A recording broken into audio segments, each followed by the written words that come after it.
ক্ষমতায় বসার ৫ মাসের মধ্যেই পররাষ্ট্র দপ্তরে শুরু হচ্ছে বড় রদবদল। বড় বড় পদে মন্ত্রীদের ছাঁটাই করার সিদ্ধান্ত নিয়েছেন তারেক রহমান।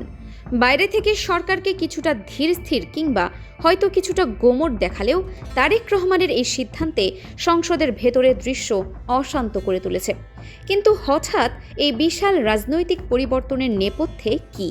হাসিনা আসার আগে আগস্ট মাসের মধ্যেই রাজনৈতিক এই রদবদলের পেছনে কি অন্য কোনো রহস্য লুকিয়ে আছে? বিস্তারিত থাকছে আজকের প্রতিবেদনে। তারেক রহমানের হাত ধরে বাংলাদেশের রাজনীতি ও শাসন ব্যবস্থার ইতিহাসে এক নতুন অধ্যায়ের সূচনা হতে যাচ্ছে।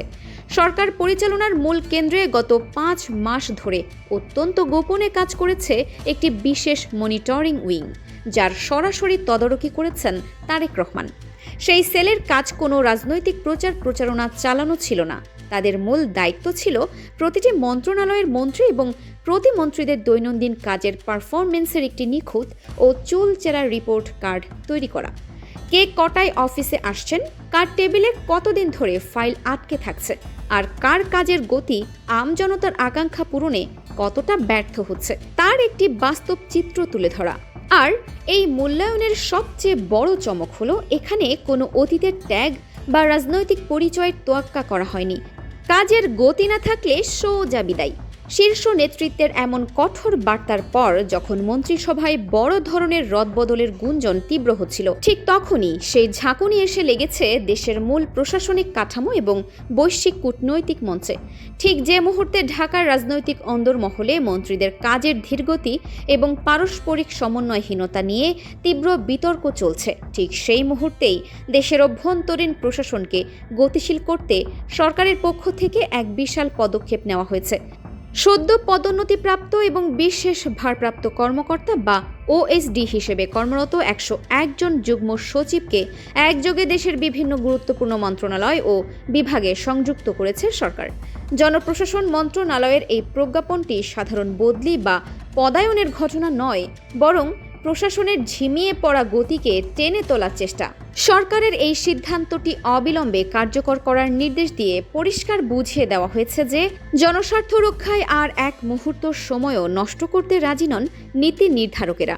শিল্প, অর্থ, স্থানীয় সরকার, স্বরাষ্ট্র, কৃষি, বাণিজ্য, বিদ্যুৎ ও জ্বালানির মতো রাষ্ট্রের সবচেয়ে সংবেদনশীল এবং জনগণের সরাসরি সম্পৃক্ততা থাকা খাতগুলোতে এই কর্মকর্তাদের দায়িত্ব দেওয়া হয়েছে। মাঠ পর্যায়ের স্থবিরতা কাটাতে এবং বিভিন্ন মন্ত্রণালয়ের ভেতরের আমলাতান্ত্রিক জটিলতার দেয়াল ভাঙতে এই ১০১ জন যুগ্ম সচিবকে এক ধরনের ট্রাবল শুটার হিসেবে ব্যবহার করতে চাইছে সরকার, যাতে সাধারণ মানুষের দোরগোড়ায় সেবামূলক কাজগুলো দ্রুত পৌঁছে দেওয়া যায়। তবে অভ্যন্তরীণ প্রশাসনের এই খোলস পরিবর্তনের ঢেউ কেবল দেশের ভেতরেই সীমাবদ্ধ থাকেনি, প্রবল শক্তিতে আছড়ে পড়েছে আন্তর্জাতিক অঙ্গনেও। একটি দেশের অভ্যন্তরীণ শাসন ব্যবস্থা যতই শক্তিশালী হোক না কেন, বিশ্বমঞ্চে তার কূটনৈতিক অবস্থান যদি দৃঢ় না হয়, তবে বৈশ্বিক রাজনীতি ও অর্থনীতিতে টিকে থাকা কঠিন। আর এই সত্যটি উপলব্ধি করেই দায়িত্ব নেওয়ার ৫ মাসের মাথায় পররাষ্ট্র মন্ত্রণালয়ে ঐতিহাসিক রদবদলের সিদ্ধান্ত নিয়েছে সরকার। এই কূটনৈতিক মহোৎসবের সবচেয়ে বড় চমকটি এসেছে জাতিসংঘে বাংলাদেশের স্থায়ী প্রতিনিধি হিসেবে আন্তর্জাতিক খ্যাতিসম্পন্ন মানবাধিকার কর্মী ও অ্যামনেস্টি ইন্টারন্যাশনালের সাবেক মহাসচিব আইরিন খানের নিয়োগের মধ্য দিয়ে। আগামী সেপ্টেম্বর মাসে অনুষ্ঠেয় জাতিসংঘ সাধারণ পরিষদের অধিবেশনের আগেই এই নিয়োগ কার্যকর হতে পারে বলে জানা গেছে, যা বিশ্ব দরবারে বাংলাদেশের মানবাধিকার ও আইনি ভাবমূর্তি পুনর্গঠনে অত্যন্ত ইতিবাচক প্রভাব ফেলবে বলে নীতি নির্ধারকেরা আশা করছেন। একই সাথে দেশের পররাষ্ট্র নীতির মূল চালিকা শক্তি অর্থাৎ পররাষ্ট্র সচিবের পদেও আনা হয়েছে বড় পরিবর্তন। নিউ ইয়র্কে বাংলাদেশের স্থায়ী প্রতিনিধি হিসেবে সফলভাবে দায়িত্ব পালন করা পেশাদার কূটনীতিক সালাউদ্দিন নোমান চৌধুরীকে দেশের নতুন পররাষ্ট্র সচিব হিসেবে নিয়োগ দেওয়া হচ্ছে। তিনি এমন এক সময়ে এই দায়িত্ব নিচ্ছেন যখন আন্তর্জাতিকভাবে বাংলাদেশের লবিং ও কূটনৈতিক সমঝোতার ক্ষেত্রগুলোকে সম্পূর্ণ নতুনভাবে সাজানোর প্রয়োজন দেখা দিয়েছে। অন্যদিকে বর্তমান পররাষ্ট্র সচিব আসাদ আলম সিয়ামকে দিল্লির মতো অত্যন্ত গুরুত্বপূর্ণ ও কৌশলগত মিশনে বাংলাদেশের পরবর্তী হাই কমিশনার হিসেবে পাঠানো হচ্ছে।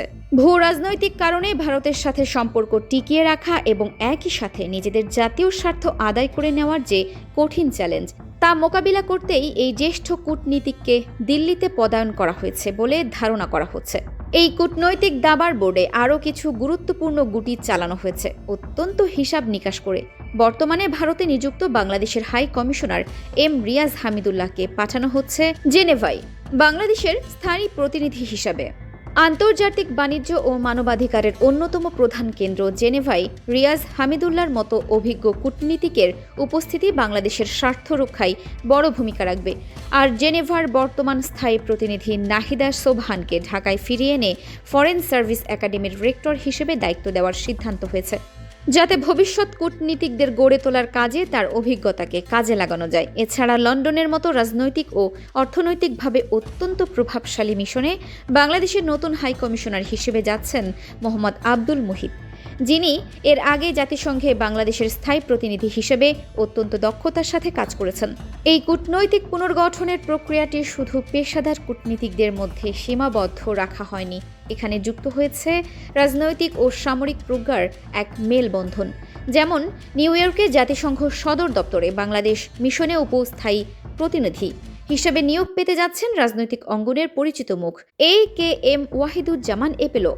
অন্যদিকে পর্তুগালের মতো ইউরোপীয় দেশে রাষ্ট্রদূত হিসেবে পাঠানো হয়েছে সশস্ত্র বাহিনী বিভাগের সাবেক principal staff officer lieutenant general SM Kamrul হাসানকে।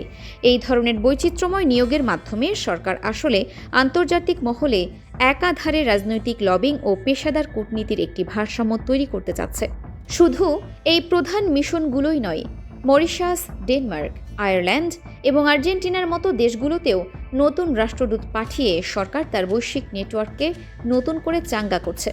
এখন প্রশ্ন উঠতে পারে, দেশের ভেতরের 101 জন যুগ্ম সচিবের একযোগে পদায়ন আর বিদেশের মাটিতে এই বিশাল কূটনৈতিক রদবদলের মধ্যে অন্তর্নিহিত মিলটা কোথায়?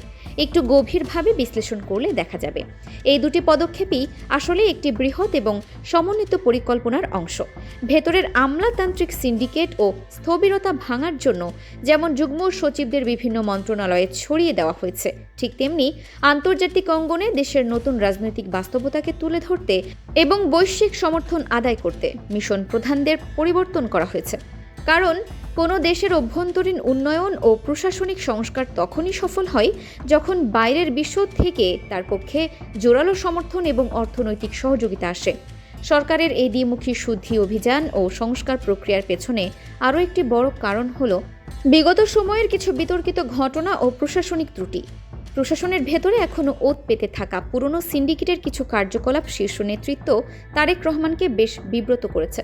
মাঠ পর্যায়ে ডিসি নিয়োগ নিয়ে নানা ধরনের ধোঁয়াশা কিংবা তদন্তাধীন কর্মকর্তার পদোন্নতির মতো বিষয়গুলো যখন জনমনে প্রশ্ন তৈরি করছিল, তখন সরকার এই বিশাল রদবদলের মাধ্যমে একটি কড়া বার্তা দিতে চাইল যে কোনো ধরনের অনিয়ম বা ধীরগতি বরদাস্ত করা হবে না। সব মিলিয়ে অভ্যন্তরীণ প্রশাসনের পুনর্গঠন এবং আন্তর্জাতিক কূটনীতির এই আমূল পরিবর্তন আগামী দিনগুলোতে বাংলাদেশের রাজনীতির গতিপথ নির্ধারণে এক টার্নিং পয়েন্ট হতে যাচ্ছে। নতুন মুখগুলোর আগমন কি পারবে আমলাতান্ত্রিক জটিলতার মায়াজাল ছিন্ন করে সরকারের কাজের গতি বহু গুণ বাড়িয়ে দিতে, নাকি পর্দার আড়ালের অদৃশ্য শক্তিগুলো নতুন কোনো চাল চালবে? সেই উত্তর হয়তো সময় দেবে। তবে সরকারের এই সাহসী ও সুদূর প্রসারী পদক্ষেপ যে দেশের ভেতরে ও বাইরে এক বিশাল আলোড়ন সৃষ্টি করেছে তা নিয়ে সন্দেহের কোনো অবকাশ নেই।